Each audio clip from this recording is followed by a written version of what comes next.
soal kepedulian di tengah mereka yang kurang peduli. Di sebuah taman yang baru-baru ini memperoleh predikat 50 besar desa wisata. Ya, Taman Wisata Loang Baluk. Dahulu, objek wisata ini dikenal kotor, kumuh dan tak terurus. Seiring gencarnya pembangunan sektor pariwisata, Loang Baluk pun ditata. Tak lama berselang wajahnya berubah dan memikat hati masyarakat. Ketika Anugerah Desa Wisata Indonesia digelar, Taman Wisata Loang Baluk berhasil meraih predikat Desa Wisata Terbaik Nasional bersama 49 desa wisata lain.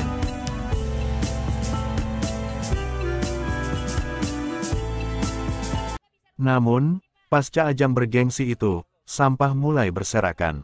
Bak-bak penampungan seolah kurang dipedulikan. Pengunjung pun relatif terganggu karena seolah taman wisata itu kembali lagi dengan performa masa lalu. Keberadaan Dewi atau Desa Wisata Taman Loang Baluk menjadi perhatian serius Bank Panin Dubai Syariah NTB. Hal itu berkenaan dengan sampah yang menumpuk di areal wisata yang menjadi pintu gerbang Provinsi Nusa Tenggara Barat itu. Sebanyak 13 kru bank tersebut yang oleh pengunjung semula diduga dari Dinas Kebersihan Kota itu, mengangkut jaring nelayan yang lama tertanam dan mengeluarkan bau tidak sedap. Pimpinan Bank Panin Dubai Syariah, Aisyah Fahrial, Minggu pada tanggal 4 Agustus tahun 2022, mengemukakan pihaknya tergerak hati melakukan gotong royong disebabkan areal Dewi itu sangat kotor. Tidak hanya di areal berpasir melainkan juga di kolam yang sebenarnya bisa indah jika kondisinya bersih. Karena itu, walau bukan kewenangannya, Aisyah mengatakan tergerak untuk berpartisipasi, dan berharap dengan caranya itu bank lain bisa melakukan hal serupa.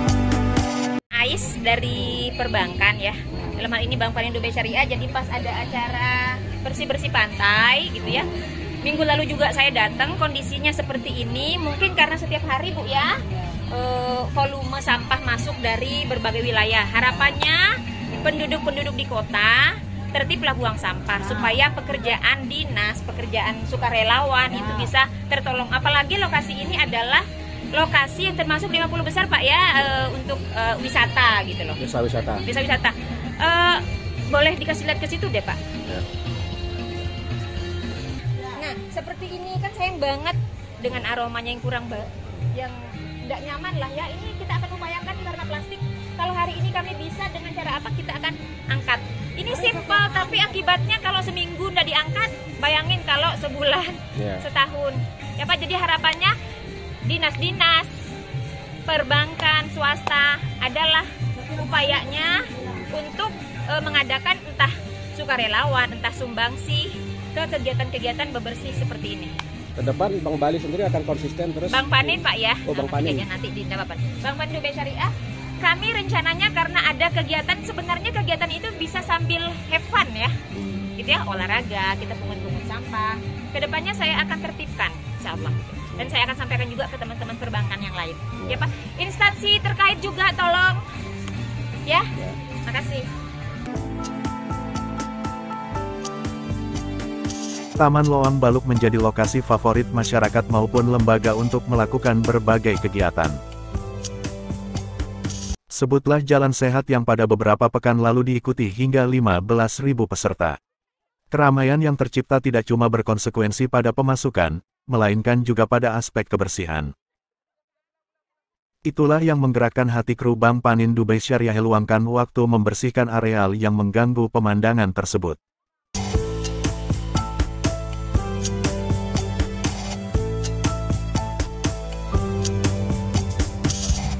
Nah, kalau kita lihat di sini kan kekuatan-kekuatan dari luar yang ingin membantu kan di desa-desa wisata itu kan begitu banyak. misalnya dengan dana CSR berbagai BUMN, mereka siap sedia kelihatannya untuk melakukan hal semacam itu. Karena kalau melihat cermin NTB ini, kalau pariwisatanya aman sudah luar biasa pengaruhnya bagi ekonomi kan. Nah, kira-kira di sini bagaimana sebetulnya pemerintah sekarang harus mengelola itu? Ya, artinya pemerintah kan sudah memiliki sumber daya yang baik, ya, misalnya di SPAR misalnya sudah melakukan kerjasama dengan banyak pihak. Contoh misalnya untuk mengelola homestay sudah ada beberapa organisasi-organisasi yang bisa dilibatkan, stakeholders yang dilibatkan. Ada akademisi, kemudian ada organisasi seperti IKSA, Ikatan Homestay Indonesia itu ya. Kemudian kalau misalnya gue bicara tentang halal, misalnya sudah ada kelompok yang sudah dibuat. Gue bicara tentang lingkungan, penanaman pohon dan lain-lain, sudah banyak sekali kelompok-kelompok masyarakat yang sudah LSM yang mau membantu. Artinya dilibatkan untuk mereka ikut berpartisipasi untuk bisa melihat, menilai dan mendorong supaya bisa lebih baik. Ya, contoh misalnya terkait dengan pengelolaan sampah. Sampah ini memang sudah kita sadari bahwa menjadi sebuah permasalahan bersama. Ya. Tapi kalau pemerintahnya bekerja sendiri, ya tentu tidak kuat, ya tidak mampu. Tapi bagaimana caranya sekarang pemerintah melibatkan sebanyak stakeholders ini dengan sebuah roadmap yang jelas, sebuah standar operasional yang jelas, sehingga apa yang dibuat itu, apa yang dinilai itu kan menjadi sama, tidak hanya sama di satu kabupaten barangkali, tapi di satu provinsi, sehingga ini menjadi track record yang baik. Ketika ada orang yang melakukan penilaian, misalnya poin-poin penilaian sudah jelas dan itu harus dimiliki.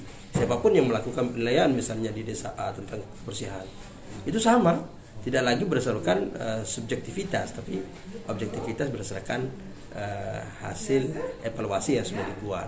Nah, jadi pertanyaan kita sekarang, apakah ada itu misalnya dibuat oleh pemerintah, atau kalau belum ada, mari kita buat. Siapa yang akan dilibatkan? Ya libatkan stakeholder yang tadi itu. Gitu. Dan NTB ini kan punya program-program yang bagus kayak Zero Waste kan, Zero Waste. Kemudian mungkin kabupaten atau kota dia punya hal yang sama kan, cuma bagaimana menyatukan itu kan, yang apakah itu yang selama ini belum jalan, penyatuan visi yang sama untuk mencapai hasil yang sama juga. Memang tidak mudah untuk bisa menyatukan itu pasti. Kalau kita lihat misalnya di tingkat level provinsi, kemudian turun ke kabupaten, kecamatan dan desa, ini memang butuh satgas, atau mungkin kalau kita lihat di LHK sendiri punya tim sendiri, tapi tidak cukup lah, cuma untuk beberapa orang untuk keliling seluruh NTB. Oleh karena itu, lagi-lagi kita harus bekerja sama, melibatkan siapa yang paling bawah yang berperan untuk mengelola sampah ini. Contoh ibu-ibu rumah tangga. Kalau kita buka hasil riset yang ada, misalnya berapa kilogram sampah yang dihasilkan sehari di rumah tangga, baik itu organik maupun non organik. Nah, selama ini kan tidak pernah dilakukan itu. Dan kemudian mindset masyarakat kita ya hanya menyalahkan kepada pemerintah. Siapa? Yaitu ada pemerintahan desa yang menggunakan misalnya kaisar-kaisar untuk mengangkut itu. Tidak, mereka pernah sadari bahwa sampah yang dihasilkan ini hanya dipindahkan dari rumahnya ke tempat yang berbeda, dan kemudian di tempat berbeda itu juga jadi masalah. Nah, kalau misalnya kita menganalisis terkait dengan sampah ini di rumah tangga, misalnya di desa wisata, ini pun sangat menjadi poin baik sebenarnya. Sampah itu bisa menjadi uang, misalnya bekerja sama dengan pegadaian, sampah itu bisa menjadi emas, bekerja sama dengan koperasi, sampah itu bisa menjadi sayur misalnya, bisa menjadi beras misalnya.